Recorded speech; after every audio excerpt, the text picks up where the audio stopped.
What's going on? It's your boy Ahmed. Phil Gibbs, or Gibbs, how's it going? Welcome to the first episode of Ahmed and Gibbs. This is the pilot episode. This is something I've been dreaming of for many, many years. But I'll explain all that in a second. Roll the intro. Boom ba doom, boom boom boom boom boom boom boom boom boom boom boom. It's Ahmed and Gibbs. It's Ahmed and Gibbs. It's Ahmed and Gibbs. It's Ahmed and Gibbs. It's Ahmed and Gibbs. It's him and me. It's Ahmed and Gibbs. That intro was... It was really something. It was definitely not thought through. Yeah. One time, many moons ago, I was in the gym. I'd probably been tricking for about a year. Sorry, I just killed an ant. Sorry for any of you vegans out here. Comment below if you've been upset about what he's just done. So I was in the gym, it was around midnight. I had keys to a gym at this point, super sketchy gym, but I was with one of my homies. I was talking about a TV show concept, which was Ahmed and Gibbs in various situations. So it was like Ahmed and Gibbs in Africa, Ahmed and Gibbs on, I don't know, on a space. Yeah, like Ahmed and Gibbs on a boat in the galaxy, all sorts of shit. But basically any time when I sit down with my old pal Gibbs, I'm going to roll that intro and it's going to be a magnificent experience. I've had the pleasure of training in the gym alone with this man for around 3 or 4 sessions. Here's all of the sessions that we have had up to this point.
So, I hope you guys enjoyed that footage. As you guys may or may not know, I absolutely obliterated my knee a few years ago. I'm feeling stronger than I ever have right now.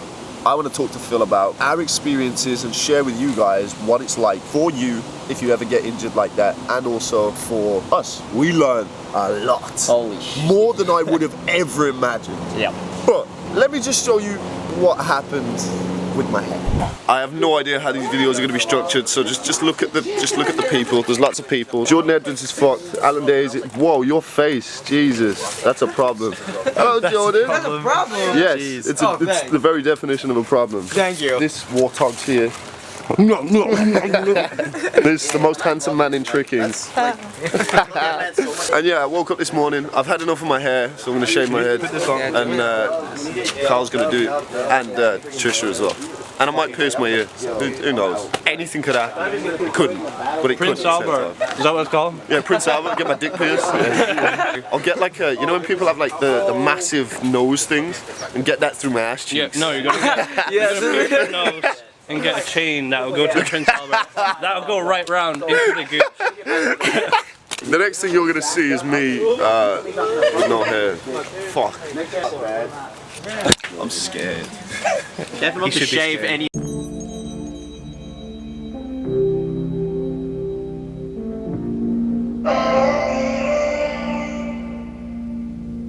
Yeah, no going back now, Ahmed, right? Done deal.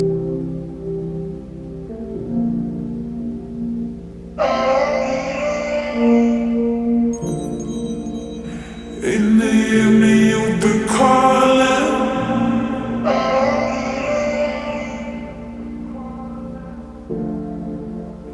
In the evening you'll be calling.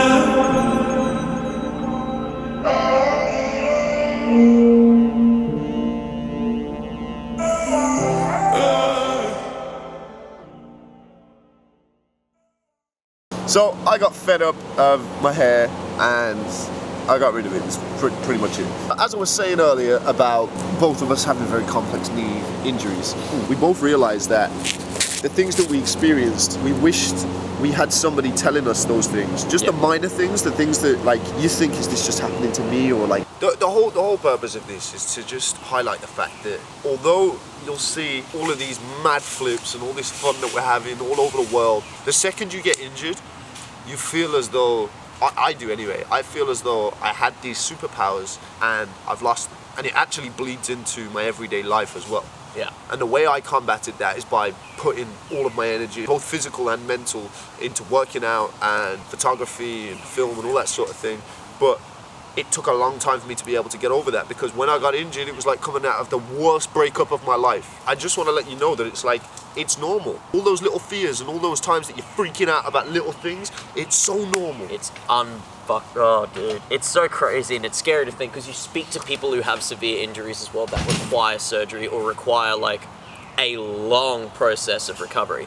And it usually is a part where like that person, majority of the time, because luckily enough to this point, I haven't heard of anyone like breaking from it, if that makes sense. Yeah, Some people like eventually like they improve themselves and then move on to other things, but I'd say 9 times out of 10, after they've recovered and they've done what they need to, they end up going back into what they were doing, but with a different mentality. People have that perspective of, if you recover from this, there'll be something wrong with you, or there'll be something that slows you down from now on. And to be honest, sometimes that's not too far from the truth. However, people put a lot of weight on that, and that causes a lot of problems, because they're like, well, I'll never be able to do this and this again. What Ahmed said earlier before, when he was training harder than he ever has before, I can also vouch for that. So I've been tricking for about 10 years now, and I had the surgery a couple of years ago. Hello, sex bomb. That's a skinhead with a nice beard. I had that perspective of like, well, you'll be able to trick and you'll still do it, but there's going to be a bunch of stuff you'll never be able to do again. Man, it feels good sometimes to be wrong. I saw the clip of your first back tuck after surgery.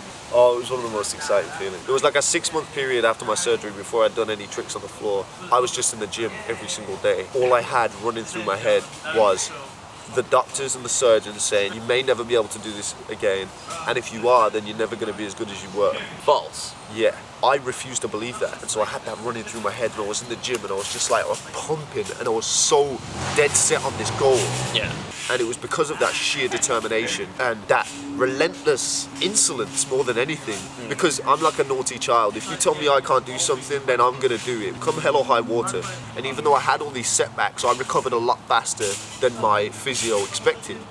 because I just put in so much mental and physical energy into it, and I refuse to believe anything they told me. Yeah. Anything is possible if you really put your mind to it. And I know it's cliche and it's corny as hell, but at the end of the day, this is what I needed to hear when I was injured. If I could have watched this video, I would have watched it every single day. It's the shit you needed to hear. Exactly. Yeah. And that's why I'm doing this video, because at the end of the day, I know there's a bunch of you guys that honestly couldn't give a fuck about this. I mean, we can ramble about this for hours at a time. Oh, just getting started. Yeah, I'm sure we'll touch on this topic again while we're out here, and I'm sure we'll touch on various other topics that won't be quite as, dark. Dark and depressing. But at the end of the day, I feel like it's my duty to share my experiences, because it's what I would have liked somebody else to be doing. Yeah. In my position. I hope you guys have enjoyed today's video. The links to both of his social media handles are going to be in the description. Go and check him out. Follow me on Instagram, because, why not? The content king. Much love. I hope you guys enjoyed it. Don't forget to like, share, and subscribe, because that's what YouTube is all about.